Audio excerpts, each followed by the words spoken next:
شہزادی انازیہ اور اس کی ہمجولیاں آندھی دیکھ کر گھبرا کر محل کی جانب بھاگی، مگر عین اسی وقت فضا میں ایک طلسماتی پنجہ نمودار ہوا اور اس نے جھپٹ کر شہزادی انازیہ کو پکڑ لیا۔ شہزادی انازیہ کے منہ سے بے اختیار چیخیں نکل گئیں۔ اس کی چیخیں سن کر اس کی ہمجولیوں نے اس کی جانب دیکھا اور پھر وہ شہزادی کو ایک خوفناک پنجے کی گرفت میں دیکھ کر خود بھی بری طرح سے چیخ اٹھی۔ پنجے نے شہزادی کو اٹھایا اور نہایت تیز رفتاری سے اسے لے کر فضا میں بلند ہوتا چلا گیا۔ شہزادی انازیہ اس بری طرح چیختی جا رہی تھی جیسے اسے زندہ آگ میں جلایا جا رہا ہو۔ کچھ دیر تک تو وہ یوں ہی چیختی چلاتی رہی، پھر دہشت زدہ ہو کر بے ہوش ہو گئی۔ جب اسے ہوش آیا تو اس نے خود کو ایک بہت بڑے کمرے میں ایک خوبصورت پلنگ پر لیٹے پایا۔ شہزادی انازیہ حیران نظروں سے اس کمرے اور پلنگ کو دیکھ رہی تھی۔ اسے یوں محسوس ہو رہا تھا جیسے وہ اس کمرے کو پہلے بھی کہیں دیکھ چکی ہے۔ وہ جلدی سے اٹھ کر بیٹھ گئی اور سوچنے لگی کہ یہ کون سی جگہ ہے اور اسے یہاں کون لایا ہے۔ پھر اچانک اسے طلسماتی پنجے کا خیال آیا، جو اسے اچانک اٹھا کر آسمان کی جانب بلند ہو گیا تھا۔ طلسمی پنجے کا خیال آتے ہی اس کے چہرے پر خوف اود کر آیا۔ وہ گھبرا کر جلدی سے پلنگ پر سے اترنے لگی، مگر عین اسی وقت چرچر کی تیز آواز سن کر وہ بری طرح سے چونک اٹھی۔ اس نے گھبرا کر ادھر ادھر دیکھا۔ ٹھیک اسی لمحے یکے بعد دیگرے 5 دھماکے ہوئے اور کمرے میں 5 نیلے رنگ کی عجیب و غریب انسانی کھوپڑیاں نمودار ہوئیں۔ ان کھوپڑیوں کی آنکھوں کے سوراخوں سے زرد رنگ کی تیز روشنی پھوٹ رہی تھی۔ شہزادی انازیہ ان کھوپڑیوں کو دیکھ کر بری طرح سے چونک اٹھی۔ یہ تو وہی کھوپڑیاں ہیں جنہیں وہ پچھلے کئی دنوں سے خواب میں دیکھتے آ رہی ہے۔ تو کیا وہ اس وقت بھی خواب دیکھ رہی ہے؟ شہزادی انازیہ نے خوفزدہ نگاہوں سے کھوپڑیوں کی جانب دیکھتے ہوئے سوچا۔ اس نے جلدی سے اپنی انگلی دانتوں میں چبائی تو اس کے منہ سے بے اختیار چیخ نکل گئی۔ تو اس کا مطلب ہے کہ وہ اس وقت خواب نہیں، حقیقت دیکھ رہی تھی۔ جو باتیں وہ خواب میں دیکھتی آ رہی تھی وہ آج حقیقت کے روپ میں اس کے سامنے تھا۔ خوف کی زیادتی سے اس کا خون خشک ہو گیا۔ نیلی کھوپڑیاں فضا میں گردش کرتی ہوئیں شہزادی کے پلنگ کے اوپر تیزی سے رقص کرنے لگی۔ ان میں سے ایک کھوپڑی جو دوسری کھوپڑیوں سے قدرے بڑی تھی، شہزادی انازیہ کے سامنے فضا میں معلق ہو گئی۔ اس کی آنکھوں سے نکلنے والی روشنی شہزادی انازیہ کے چہرے پر پڑنے لگی اور شہزادی انازیہ کو یوں محسوس ہوا جیسے اس روشنی کی وجہ سے اس کا سارا جسم مفلوج ہوتا جا رہا ہو۔ اس نے گھبرا کر ہاتھ پاؤں ہلانے کی کوشش کی مگر کامیاب نہ ہو سکی۔ اس نے چیخنے کی کوشش کی مگر آواز جیسے اس کے حلق میں ہی پھنس کر رہ گئی ہو۔ کھوپڑی کی آنکھوں سے نکلنے والی روشنی جوں جوں شہزادی کے بدن پر پڑتی جا رہی تھی، شہزادی انازیہ پر غنودگی سی طاری ہوتی جا رہی تھی، یہاں تک کہ شہزادی انازیہ کی آنکھیں بند ہو گئیں اور وہ گھاؤ تکیے سے ٹیک لگا کر پلنگ پر یوں بیٹھ گئی جیسے بیٹھے بیٹھے اسے نیند آ گئی ہو۔ ٹھیک اسی لمحے وہاں ایک کڑاکا ہوا اور کمرے میں وہی بے ہنگم بالوں والا خوفناک انسان نمودار ہوا۔ اس کی خوفناک نگاہیں شہزادی انازیہ پر جمی ہوئی تھی۔ اس کے منہ سے تیز غرانے کی آواز نکل رہی تھی۔ وہ نہایت خوفناک نظروں سے شہزادی انازیہ کی جانب دیکھ رہا تھا۔ چند لمحوں تک وہ شہزادی کی جانب دیکھتا رہا، پھر وہ آہستہ آہستہ شہزادی کی جانب بڑھنے لگا۔ جو وہ شہزادی کی جانب بڑھ رہا تھا، شہزادی کے بال اڑنے لگے۔ یہ دیکھ کر خوفناک بالوں والا انسان اپنی جگہ رک گیا۔ اس نے دونوں ہاتھ پھیلا کر شہزادی انازیہ کی جانب کیے، ساتھ ہی اس نے اپنا ایک ہاتھ زور سے جھٹکا۔ اس کے ہاتھ جھٹکنے سے شہزادی انازیہ کو بھی ایک زوردار جھٹکا لگا۔ دوسرے ہی لمحے اس نے اپنی آنکھیں کھول دی۔ اس کی نظریں جوں ہی اس خوفناک انسان پر پڑیں، بے اختیار اس کے منہ سے چیخیں نکل گئیں اور اس کے چہرے کا رنگ پیلا پڑ گیا۔ خبردار، اپنا منہ بند کرو۔ اگر تم نے چلانے کی کوشش کی تو میں تمہیں ایک لمحے میں جلا کر خاک بنا دوں گا۔ خاموش ہو جاؤ۔ اس خوفناک انسان نے شہزادی انازیہ کی جانب دیکھ کر انتہائی گرجدار لہجے میں کہا۔ اس کی گرجدار آواز سن کر شہزادی النازیہ کی چیخ جیسے اس کے حلق میں ہی پھنس کر رہ گئی۔ وہ نہایت خوفزدہ اور پھٹی پھٹی نگاہوں سے اس خوفناک انسان کی جانب دیکھنے لگی۔ اس کے پلنگ کے عین اوپر وہی کھوپڑیاں بدستور رقص کر رہی تھیں۔ ان کے منہ سے چر چر کی آواز بدستور خارج ہو رہی تھی۔ جو کھوپڑی شہزادی النازیہ پر روشنی پھینک رہی تھی وہ بھی اب نہایت تیزی سے گھومتی ہوئی اس کے سر پر چکرا رہی تھی۔ کون ہو تم؟ شہزادی النازیہ نے اس خوفناک بالوں والے انسان کی جانب دیکھ کر انتہائی دہشت زدہ لہجے میں پوچھا۔ میرا نام شہزادہ ساگام ہے لڑکی، اور میں کوئی انسان نہیں، بھوت ہوں، خوفناک بالوں والے انسان نے جواب دیتے ہوئے کہا۔ بھوت؟ او مگر تم مجھے یہاں کیوں لائے ہو؟ میں نے تمہارا کیا بگاڑا ہے؟ شہزادی النازیہ نے اس کا نام سن کر پہلے سے بھی زیادہ دہشت زدہ لہجے میں پوچھا۔ جواب میں بھوت شہزادے نے ایک زوردار کہکا لگایا۔ اس کے کہکے اس قدر خوفناک تھے کہ شہزادی النازیہ کو اپنے کانوں کے پردے پھٹتے ہوئے محسوس ہوئے۔ نادان لڑکی، تم کچھ نہیں جانتی، میں بھوتوں کا شہزادہ ہوں۔ اس وقت میری عمر 1800 برس ہے اور بھوت دیوتا کے حکم کے مطابق میری زندگی پوری ہو چکی ہے۔ انہوں نے مجھے بتایا تھا کہ 1800 برس بعد میری زندگی ختم ہو جائے گی اور میں ہمیشہ کے لیے مر جاؤں گا، مگر میں ابھی مرنا نہیں چاہتا، اس لیے کہ دوسرے بھوتوں کی عمر ہزاروں برس ہوتی ہے اور وہ کئی کئی ہزار برس جیتے ہیں۔ پھر میں اتنی جلدی کیوں مر جاؤں؟ ابھی تو میں نے جی بھر کے اس دنیا کو دیکھا بھی نہیں۔ میں نے بھوت دیوتا سے اس بات کا ذکر کیا تو انہوں نے میری عمر بڑھانے سے صاف انکار کر دیا۔ جب میں نے بہت اصرار کیا تو انہوں نے مجھے بتایا کہ میری زندگی صرف اس صورت میں بڑھ سکتی ہے کہ کوئی آدم ذات لڑکی خود مجھ سے شادی کرنے پر راضی ہو جائے۔ اگر کوئی آدم ذات لڑکی ہنسی خوشی میرے ساتھ شادی کرے تو میری زندگی مزید 1000 سال بڑھ سکتی ہے۔ میں بھوت دیوتا کی یہ بات سن کر بہت خوش ہوا اور ان سے اجازت لے کر فوراً تمہاری دنیا میں آ گیا۔ تمہاری دنیا میں بہت خوبصورت لڑکیاں تھیں مگر تم مجھے بہت خوبصورت معلوم ہوئی۔ میں نے فیصلہ کر لیا کہ میں شادی کروں گا تو صرف تم سے۔ میں کئی بار تمہاری خوابگاہ میں آیا، اس سے پہلے کہ میں تمہیں پکڑتا تمہارے بال میرے آنے کی وجہ سے اڑنے لگتے، اور جو ہی تمہارے بال اڑتے مجھے ایک زوردار جھٹکا لگتا اور میں مجبوراً چیختا چلاتا ہوا واپس چلا جاتا۔ نہ جانے تمہارے بالوں میں ایسی کون سی خاص بات تھی کہ میں تمہارے قریب آ ہی نہیں سکتا تھا۔ میں نے سامری جادوگر سے چند طلسمی کھوپڑیاں حاصل کی اور انہیں لے کر تمہاری خوابگاہ میں آیا۔ ان کی آنکھوں سے روشنیاں نکلتی۔ میں چاہتا تھا کہ آگ نما روشنی تمہارے بدن کو مفلوج کر دے اور تمہارے بال جلا دے، مگر میری طلسمی کھوپڑیاں بھی میرے کام نہ آ سکی۔ نہ جانے تم پر ان کا طلسم بھی کیوں اثر انداز نہیں ہوتا تھا۔ الٹا جب میں اور طلسمی کھوپڑیاں تمہاری خوابگاہ سے واپس جاتے تو تمہارے بالوں میں موجود پر اسرار قوت ایک طلسمی کھوپڑی کو جلا دیتی۔ مجھے تم پر شدید غصہ آ رہا تھا۔ غصے میں نے تمہیں کئی بار ہلاک کرنے کی کوشش بھی کی مگر ناکام رہا۔ اس وقت بھی میں نے ایک طلسمی پنجے کی مدد سے بڑی مشکلوں سے تمہیں یہاں بلوایا ہے۔ مجھے بتاؤ لڑکی، آخر تمہارے بالوں میں ایسی کون سی طاقت ہے جو ہمیں تمہارے قریب آنے سے روک رہی ہے، اور تم پر ہمارا کوئی سحر اثر انداز کیوں نہیں ہوتا؟ خوفناک بالوں والا بھوت شہزادہ کہتا چلا گیا۔ اس کے لہجے میں شدید الجھن اور پریشانی تھی۔ اس سے قبل کہ شہزادی النازیہ اس کی بات کا کوئی جواب دیتی، یک لخت بھوت شہزادے کے قریب ایک سیاہ رنگ کا پتلا نمودار ہوا۔ پتلے کی شکل کسی دیو سے ملتی جلتی تھی۔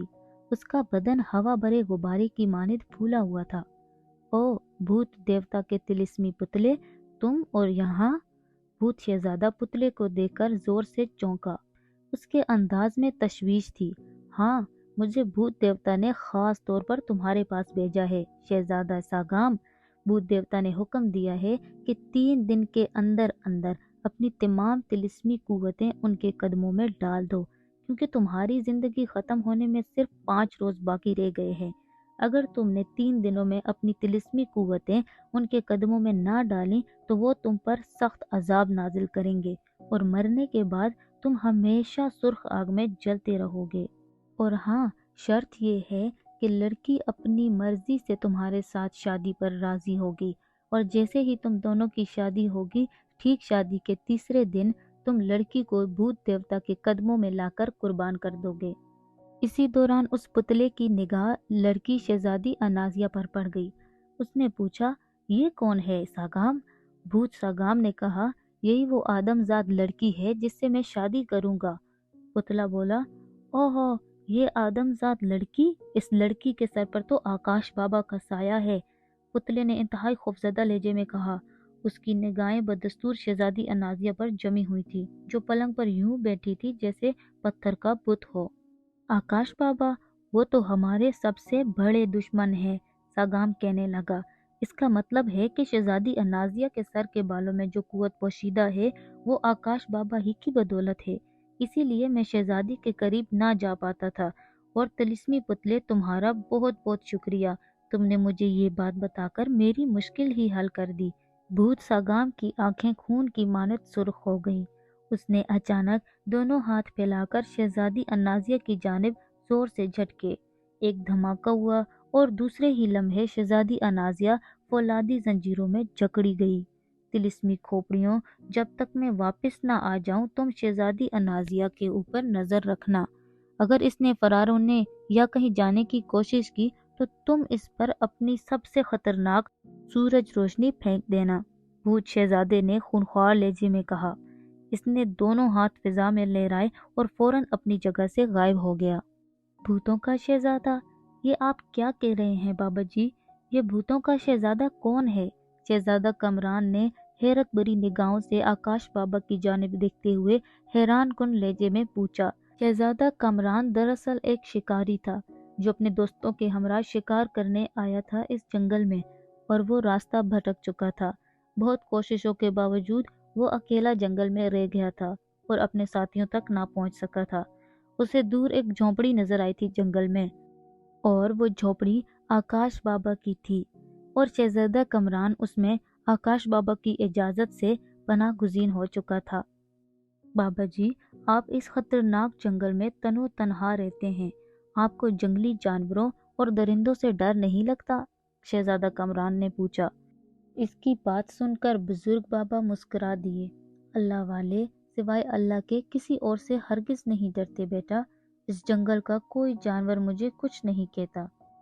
او بابا جی، وہ تو ٹھیک ہے، لیکن میں اپنے ساتھیوں سے بچھڑ گیا ہوں اور میں اس جنگل میں نہیں رہنا چاہتا، کیونکہ جیسے ہی مجھے اس جنگل کے درندے دیکھیں گے وہ مجھے چیر پھاڑ کر کھا جائیں گے۔ آپ تو اللہ والے ہیں، آپ تو بزرگ ہیں، کیا ایسا نہیں ہو سکتا کہ آپ مجھے دوبارہ اپنے ساتھیوں سے ملوا دیں؟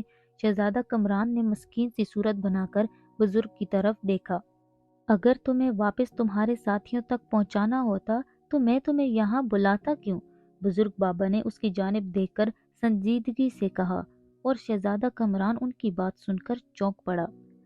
حیران مت ہو شہزادے، میں نے ہی تمہیں راستے سے بھٹکایا تھا تاکہ تم اپنے ساتھیوں سے بچھڑ کر میرے پاس پہنچ سکو، کیونکہ مجھے اور ایک انسان کو تمہاری اشد ضرورت ہے۔ تم ہی وہ انسان ہو جو شہزادی انازیہ کی مدد کر سکتے ہو۔ اگر یہ کسی اور کے بس کی بات ہوتی تو میں اسے اپنے پاس بلا لیتا، بزرگ بابا نے سنجیدگی سے کہا، اور شہزادہ کمران حیران نظروں سے ان کی جانب تکنے لگا۔ میں سمجھا نہیں بابا جی، آپ کیا فرما رہے ہیں؟ شہزادہ کمران نے حیران نظروں سے بزرگ بابا کی جانب دیکھتے ہوئے پوچھا۔ اصل میں بیٹا، بھوتوں کا شہزادہ، شہزادہ ساگام، ملک ساران کی شہزادی انازیہ کو اٹھا کر اپنے ساتھ لے گیا ہے۔ میں چاہتا ہوں کہ تم جا کر بھوتوں کے شہزادے کو ہلاک کر دو اور اس کی قید سے شہزادی انازیہ کو چھڑوا لاؤ، بزرگ بابا نے شہزادہ کمران کی جانب دیکھتے ہوئے کہا۔ بھوتوں کا شہزادہ؟ یہ آپ کیا کہہ رہے ہیں بابا جی؟ یہ بھوتوں کا شہزادہ کون ہے؟ شہزادہ کمران نے حیرت بھرے انداز میں بزرگ بابا کی جانب دیکھتے ہوئے پوچھا۔ ایک نہایت ظالم اور انتہائی حد تک سنگ دل مخلوق ہے وہ، انسانوں پر رحم کھانا اس نے سیکھا ہی نہیں، وہ اپنی بھوک پیاس انسانوں کے خون اور گوشت سے مٹاتا ہے، اسے اپنی طاقت اور طلسمی قوتوں پر بے حد ناز ہے، وہ سمجھتا ہے کہ اس کا دنیا میں مقابلہ کرنے والا کوئی نہیں، وہ جو چاہے جہاں چاہے اپنی منمانی کر سکتا ہے۔ مجھے غیبی علم نے بتایا تھا کہ اس بدبخت بھوت کی عمر چند برس بعد ختم ہونے والی ہے اور اس کی ہلاکت ایک انسان کے ہاتھوں لکھی جا چکی ہے۔ اس بات کا ساگام کو بھی علم تھا۔ اس نے اپنے جادو دیوتا سے معلوم کیا تو اس نے اسے مشورہ دیا تھا کہ وہ کسی خوبصورت ترین انسان لڑکی سے شادی کرے اور شادی کے تیسرے روز اس لڑکی کی گردن کاٹ کر اس کا خون اس کے قدموں میں چڑھائے۔ اس طرح اس کی عمر 1000 سال مزید بڑھ سکتی ہے۔ مجھے جب ان کے عزائم کا علم ہوا تو میری نگاہ شہزادی انازیہ پر پڑی۔ میں جانتا تھا کہ ساگام کا شکار بننے والی کوئی اور لڑکی نہیں، شہزادی انازیہ ہی ہے۔ چنانچہ میں نے فوراً اس پر پاک کلام کا سایہ کر دیا۔ ساگام نے شہزادی انازیہ کو اپنے ساتھ لے جانے کی بے حد کوشش کی مگر وہ کامیاب نہ ہو سکا۔ مگر ایک روز میری غفلت کی وجہ سے اس کا داؤ چل گیا اور وہ شہزادی انازیہ کو اٹھا کر لے جانے میں کامیاب ہو گیا۔ جب ساگام شہزادی انازیہ کو اٹھا کر لے گیا تو مجھے اس بات کا ازحد دکھ ہوا۔ میں نے فوراً اپنے علم سے معلوم کیا تو تم مجھے اس جنگل میں دکھائی دیے۔ مجھے میرے علم نے بتایا تھا کہ بھوتوں کے شہزادے یعنی ساگام کی موت تمہارے ہاتھوں ہی لکھی ہے۔ میں نے فوراً تمہیں اپنے پاس بلا لیا۔ اب تم بتاؤ بیٹا، کیا تم اس نیک کام میں آگے بڑھنے میں میری مدد کرو گے؟ کیا ایک خبیث اور ظالم بھوت کے ظلم سے ایک معصوم اور نیک شہزادی کو بچانے کی کوشش کرو گے؟ میں تمہیں اس بات پر مجبور نہیں کروں گا۔ اگر تم خوش دلی سے اس کام کو کرنا پسند کرو گے تو ٹھیک ہے، اگر نہیں تو تمہارے لیے واپسی کے راستے کھلے ہیں۔ بزرگ کمران کی جانب غور سے دیکھنے لگا۔ نہیں بابا، میں نہ اپنے ساتھیوں سے ملنا چاہتا ہوں اور نہ ہی مجھے واپس اپنے وطن جانا ہے۔ انسان کا فرض ہے کہ اگر وہ کسی دوسرے انسان کو مصیبت میں دیکھے تو وہ اس کی ہر ممکن مدد کرے، اور اگر اتنی بڑی نیکی میرے حصے میں آ رہی ہے تو میں اس سے کیوں اپنا دامن چڑھاؤں؟ بہت خوب بیٹا، بہرحال تم اگر ابھی اور اسی وقت ساگام کی جانب روانہ ہو جاؤ تو بہتر ہے۔ وہ شیطان ایک نہایت خطرناک جادوئی عمل کر رہا ہے تاکہ کسی طرح وہ شہزادی انازیہ پر سے میرا کلام پاک کا اثر توڑ سکے۔ بیٹا، ساگام ایک نہایت طاقتور اور خطرناک بھوت ہے۔ اس کے پاس طاقت کے ساتھ ساتھ بے پناہ طلسمی قوتیں ہیں۔ اس پر قابو پانا آسان ہی نہیں، نہایت مشکل بھی ہے، مگر تم اگر ہمت اور جرات مندی سے کام لوگے تو تمہاری ہر مشکل آسان ہو جائے گی، اور پھر میں ہر ممکن تمہاری مدد کروں گا۔ بھوتوں کے اس شہزادے ساگام کی طاقت کا راز اصل میں اس کے بالوں میں ہے۔ تم کسی طرح اس کے بالوں کو جلا دو تو اس کی طلسمی قوتیں ختم ہو جائیں گی۔ اس طرح وہ تمہیں اپنے کسی طلسمی حربے سے نقصان نہیں پہنچا سکے گا۔ ہاں، البتہ اس کے جسم میں کئی ہاتھیوں کی طاقت ہے، اس سے تمہیں خود لڑنا ہوگا، بزرگ بابا نے کہا، اور پھر وہ شہزادہ کامران کو ساگام کی ہلاکت اور اس تک پہنچنے کے طریقے کے بارے میں بتلانے لگا۔ آخر میں انہوں نے شہزادے کو ایک تلوار اور ایک اڑن قالین اور ایک انگوٹھی دیتے ہوئے کہا کہ تلوار کی مدد سے وہ ساگام کی طلسمی قوتوں کا مقابلہ کر سکتا ہے، اور اڑن قالین اسے اس کے محل تک پہنچا دے گا، اور اس انگوٹھی کی بدولت اس پر ساگام کا کوئی سحر اثر انداز نہ ہوگا، اور اگر اس انگوٹھی کو وہ ساگام کے بالوں سے چھو دے گا تو ساگام کے بال خود بخود جل جائیں گے، اور اس طرح اس کی جادوئی صلاحیتیں ختم ہو جائیں گی۔ بزرگ بابا کی ہدایت کو شہزادہ کامران نے نہایت توجہ اور غور سے سنا، اور پھر وہ بزرگ بابا کی دی ہوئی چیزیں لے کر انہیں سلام کر کے جھونپڑی سے باہر آ گیا۔ پھر شہزادہ اس اڑن قالین کے ذریعے کئی گھنٹوں تک سفر کرتا رہا، یہاں تک کہ وہ ایک بہت بڑے پہاڑی علاقے میں پہنچ گیا۔ دور تا حد نگاہ تک پہاڑ ہی پہاڑ پھیلے ہوئے تھے۔ پہاڑی علاقے میں پہنچ کر قالین کی رفتار ہلکی ہو گئی، اور پھر قالین اس پہاڑی علاقے میں آہستہ آہستہ نیچے اترنے لگا۔ قالین کو نیچے اترتا دیکھ کر شہزادہ کامران ہوشیار ہو گیا۔ بزرگ بابا کی ہدایت کے مطابق اس نے جلدی سے میان سے اپنی تلوار نکالی، کیونکہ بزرگ بابا نے اسے بتایا تھا کہ جوں ہی وہ بھوتوں کے شہزادے کی وادی میں داخل ہوگا، ساگام کی طلسمی بلائیں اس پر اچانک حملہ آور ہو سکتی ہیں۔ شہزادہ کامران چوکنا ہو کر اور تلوار سونت کر قالین پر کھڑا ہو گیا۔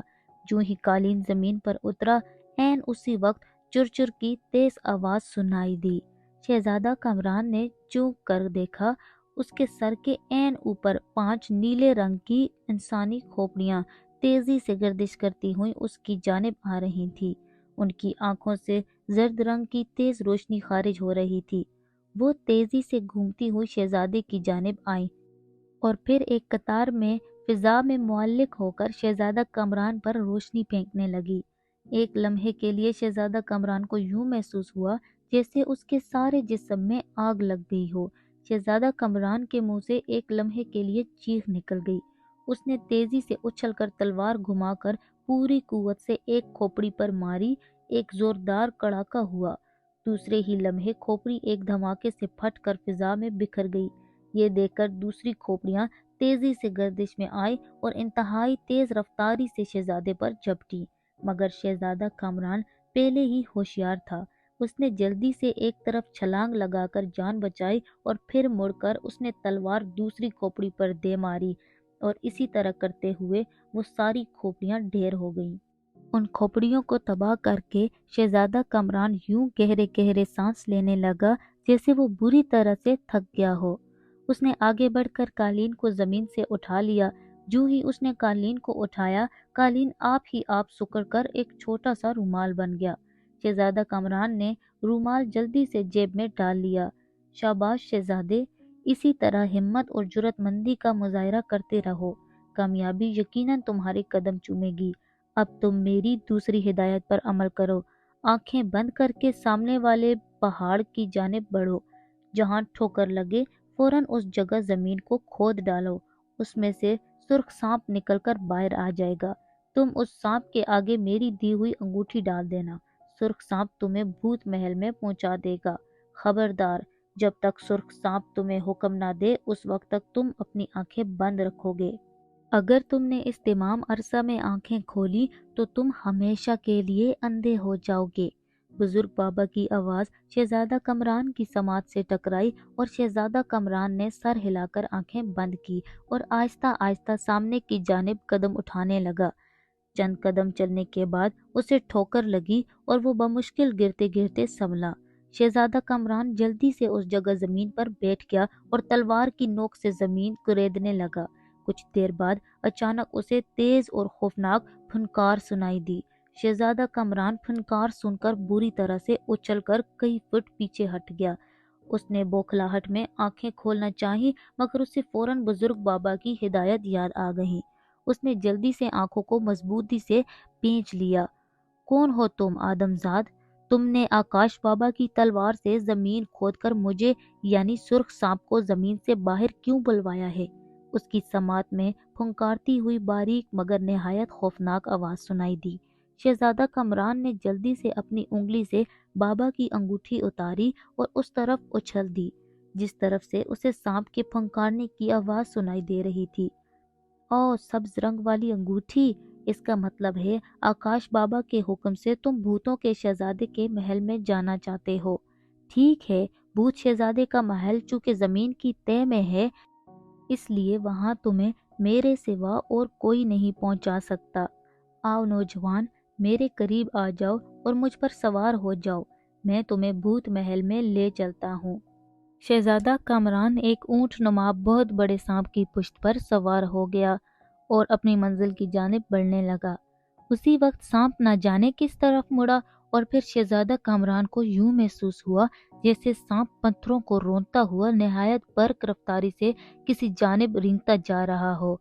کئی بار شہزادے کا جی چاہا کہ وہ آنکھیں کھول کر سرخ سانپ کو دیکھے، لیکن آنکھیں اندھی ہونے کے ڈر سے اس نے آنکھیں نہ کھولی۔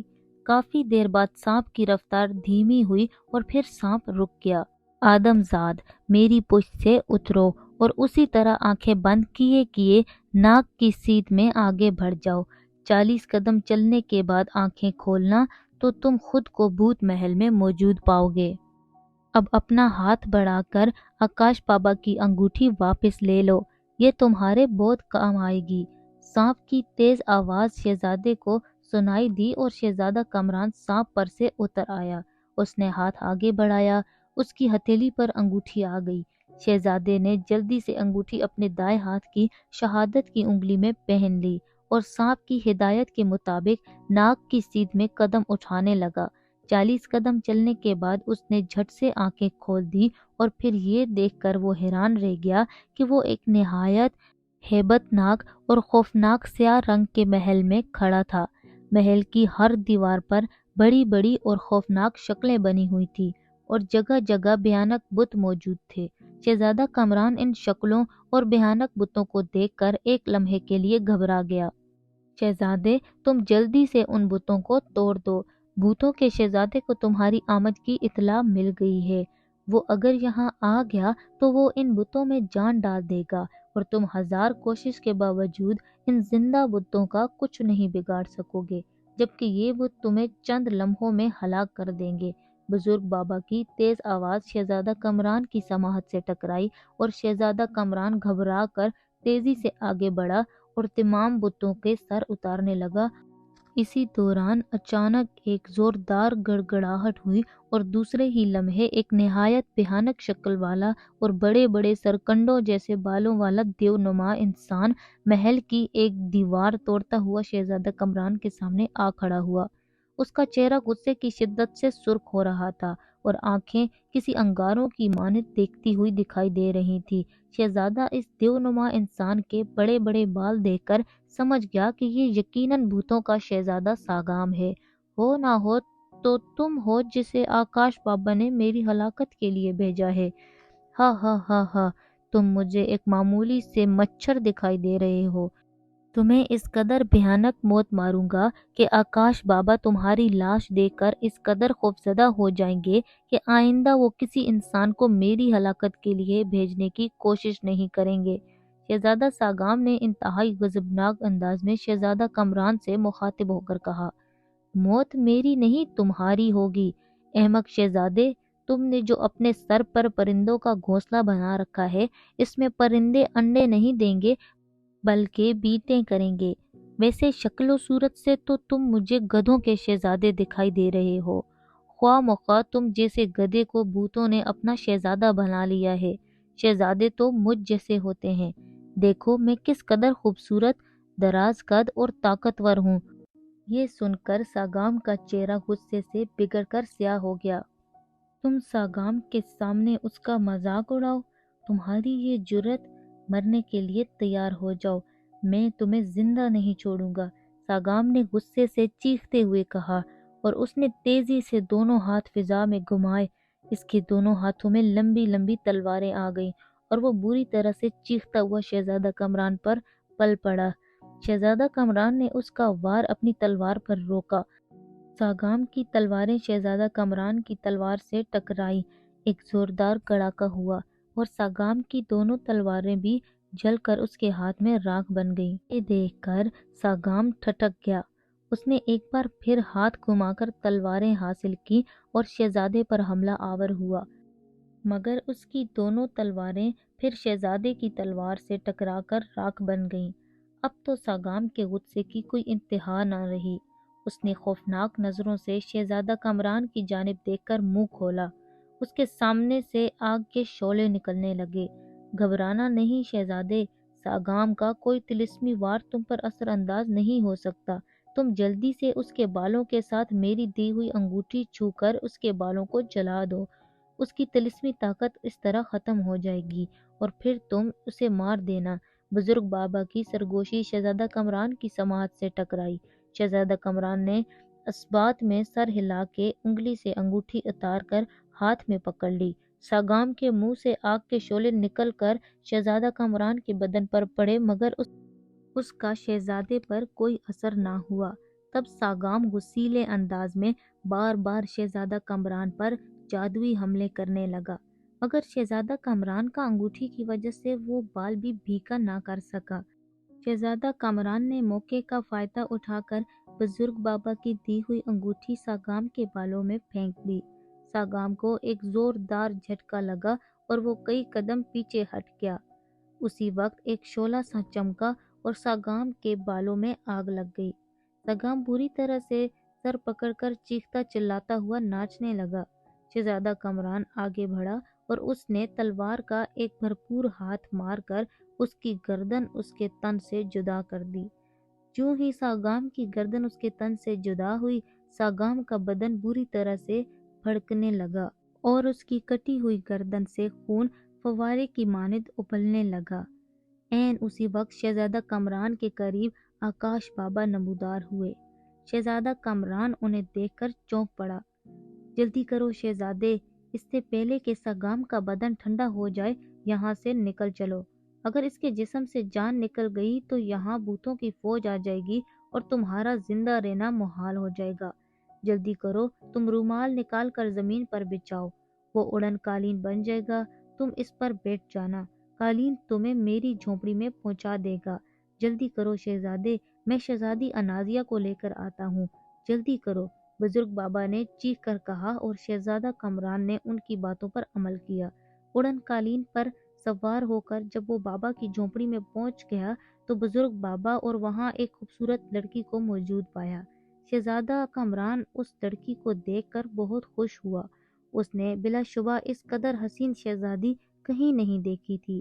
بزرگ بابا نے شہزادی اور شہزادے کا تعارف کرایا۔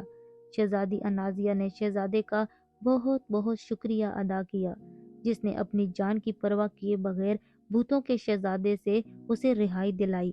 بزرگ بابا نے ان دونوں کو اپنے علم کی زور سے ان کے ملک بھیج دیا۔